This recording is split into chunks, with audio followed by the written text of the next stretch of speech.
안녕하세요. 안면거상술을 사랑하는 의사 더플랜 성형외과의 박준영 원장입니다.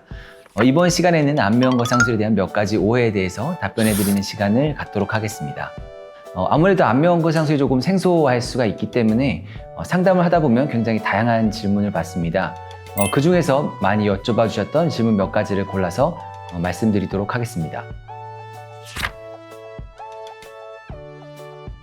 혹시 이제 안면거상을 향후에라도 생각하고 있으신 분들은 몇 가지 시술은 받지 않는 것을 추천을 드립니다. 물론 이런 시술들의 효과 자체를 이제 부정하는 것은 아니지만은 반복적으로 이런 시술이 지속될 경우에 안면거상의 수술 효과가 떨어질 가능성이 있습니다. 무엇보다 첫 번째는 이제 지방 흡입이나 이제 얼굴에 열을 좀 가하는 레이저를 한 경우입니다. 예전 수술 영상에도 이제 보여드린 적이 있지만은 얼굴 특히 이제 턱 라인 쪽에 이제 지방 흡입이나 아니면은 이와 병행해서 열을 가하게 되면은 이제 리프팅 시에 이제 장력을 버텨야 하는 스마스와 지방층이 굉장히 약해질 수 있기 때문에 안면 거상 시에 원하는 만큼 효과를 얻지 못하실 수가 있습니다.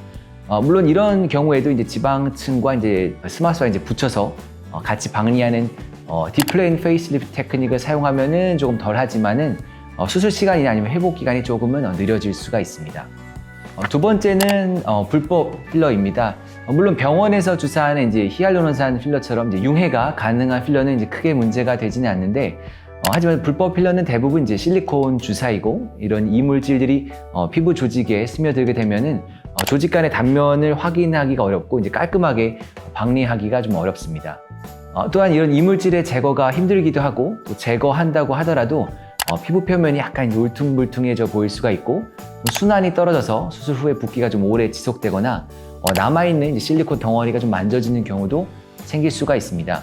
혹시 안면거상술을 이제 받지 않으시더라도 불법 시술은 절대 받지 않으시는 것이 좋고 만약 시술을 받으셨다면은 뭐 시술 부위나 시술을 받으셨던 시기 그런 정보를 저에게 전달해 주시는 것이 좋습니다. 수술 후에 뭐 개선 정도나 아니면 수술 이제 한계점에 대한 내용도 의료진과의 상담을 통해서 자세히 안내 받으시는 것이 좋습니다. 세 번째는 과도한 횟수의 레이저 시술입니다. 레이저의 경우에는 이제 심부에 열을 가해서 이제 수축을 일으키는 원리를 이용하는 것이 대부분인데 초기 몇 번의 경우에 이제 열을 가했을 때는 이제 수축할 수 있는 조직의 비율이 좀 많아서 효과를 대부분 볼 수 있지만은 반복적으로 하게 되면 피부나 심부 지방층이 수축 가능한 부분이 계속 줄어들게 되고 반응도도 떨어지는 것을 알 수가 있습니다. 그리고 이제 부드럽게 유지가 되어야 하는 조직 사이의 단면이 이제 단단하게 붙어서 박리가 좀 힘든 경우가 생기거나 아예 조직 자체가 좀 단단해져 버려서 심한 경우에는 이제 피부 밑에 위치한 혈관 조직을 좀 다치게 해서 안면 거상 후에 이제 순환 장애가 생길 수 있다는 의견도 나오고 있습니다. 그러면 이제 어떤 시술이든 이제 반복적으로 시행하는 것을 좀 금해야 되고 시술 간격이나 시술 횟수의 결정 시에 의료진의 가이드를 따르는 것이 굉장히 중요합니다. 꼭 그렇지는 않습니다. 하지만 수술 전에 언제 그리고 어떠한 종류의 리프팅 시술을 받으셨는지 미리 알려주시는 것이 수술 전 환자분의 상태를 파악하는 데 도움이 되기 때문에 상담 시에 반드시 여쭤보고 대비하는 것이 중요합니다.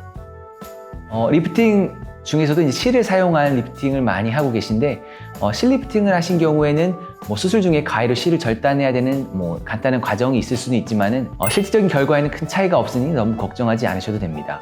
하지만 수술 중에 실을 전부 다 제거할 수는 없고 보이는 부분에 있어서 그리고 다른 조직에 손상이 없는 정도로만 제거가 가능하기 때문에 수술하기 전에 실 리프팅의 종류나 개수, 삽입 부위 등을 좀 알려주시면은 수술을 진행하는 데서 조금이나마 도움이 될 수 있습니다.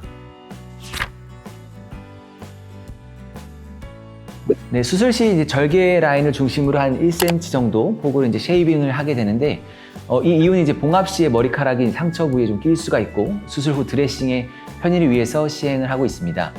하지만 실제 주변 모양은 그대로 있어서 머리카락이 다시 자라기 때문에 크게 걱정은 하지 않으셔도 됩니다.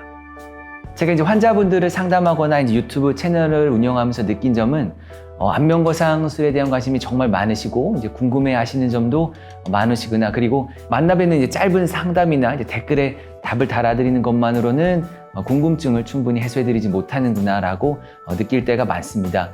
그래서 환자분들이 안면거상술을 원하시는 만큼 궁금한 점도 많으시고 여러 매체에도 오해할 만한 내용이 많다는 것을 잘 알고 있습니다. 그래서 환자분들께서 이제 질문해 주셨던 내용이나 아니면 좀 댓글을 달아주셨던 내용을 토대로 안면거상에 대한 이제 저의 생각과 궁금증에 대한 해답을 좀 부끄럽지만 이제 책으로 좀 알기 쉽게 한번 정리해 보았습니다. 안면거상술에 대한 이제 전반적인 내용뿐만 아니라 이제 뭐 쉽게 하실 수 있는 오해들, 그리고 수술 전에 피해야 될 시술들, 뭐 같이 진행할 만한 수술들, 또 안면거상술의 다양한 사례도 있으니까요.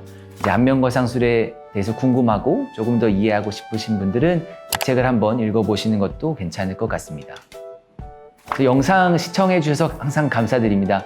상담 오셨을 때 영상을 시청해 주셨다고 말씀을 해주시면 좀 쑥스럽긴 하지만 마음속으로는 항상 감사해하고 있다는 것을 이번 영상을 통해서 환자분들께 전달이 되었으면 좋겠습니다. 안면거상술에 대해서 더 다양하고 궁금해하실 만한 내용을 가지고 찾아뵙도록 하겠습니다. 그리고 또 좀 부끄럽지만은 제 책에도 좀 관심을 가져주시면 감사하겠습니다. 지금까지 더플랜 성형외과의 박준영 원장이었습니다. 감사합니다.